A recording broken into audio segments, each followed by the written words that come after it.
HillCipher is the famous one of the famous block ciphers, and to do this one we need a matrix. So you don't have any information about matrix in our lecture note, so please review any linear algebra book to find out the concept for matrix if you don't have it yet. Okay, so all we need is making a key matrix. It should be square matrix, and n could be any positive integer, including even 1. It's not that much new one, but anyway, technically it's possible. And it must be invertible by modulo 26, which means the matrix A should have its own inverse for modulo 26. So please make sure you understand the meaning of these and everything. If it's possible, I'm going to explain this one in class meeting, but if it's not, please review this part by yourself, or please send me an email about any question if you have. Okay, then we kind of make a partition of our plain text into the blocks of size n. So this partition size depends on the size of, or the dimension of, the matrix, the key matrix A.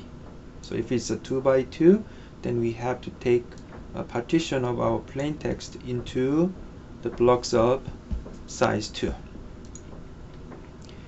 Okay, this n could be any positive integer, so technically it could be 10 by 10 or 100 by 100. But for explanation, we are going to just use a digraph method, which means just size 2 blocks. So we need just 2 by 2 matrix. And once again, it could be any integer for this 2 by 2 matrix elements, but it should be modulo 26. So no matter what number you choose, eventually it must convert into the residue system of the modulo 26. So this number could be 0 through 25. Then let's say P1, P2 are the position of the first two letters in our plain text. So once again, we need a calculation, so we cannot use letter itself. Rather, we want to change that letter to certain number, and the usual way, right? A goes to 0, B goes to 1, like that. So P means it's a plain text, but sub 1, 2 means the position of that letters in the plain text, and all together means it's the converted number for the plain letter.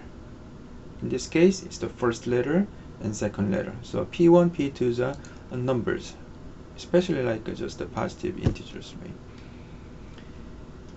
Okay, then the first two actually characters, but it should be also a number. We can change back to characters later. So for the ciphertext, it can be calculated by this matrix multiplication. So using A times is P1, P2. Of course, after you calculate it, it should be converted to the residue system for modulo 26 again to get the position of these two letters.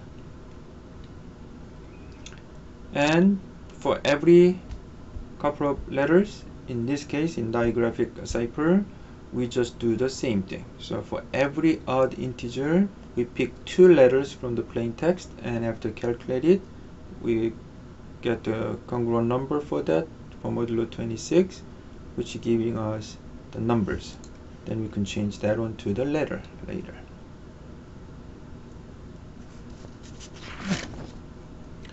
Okay, so if you want to use HillCipher and sending the message like meet me at the usual place at 8 o'clock, something like that, to Alice, then first of all, both of you to agree to have the same key.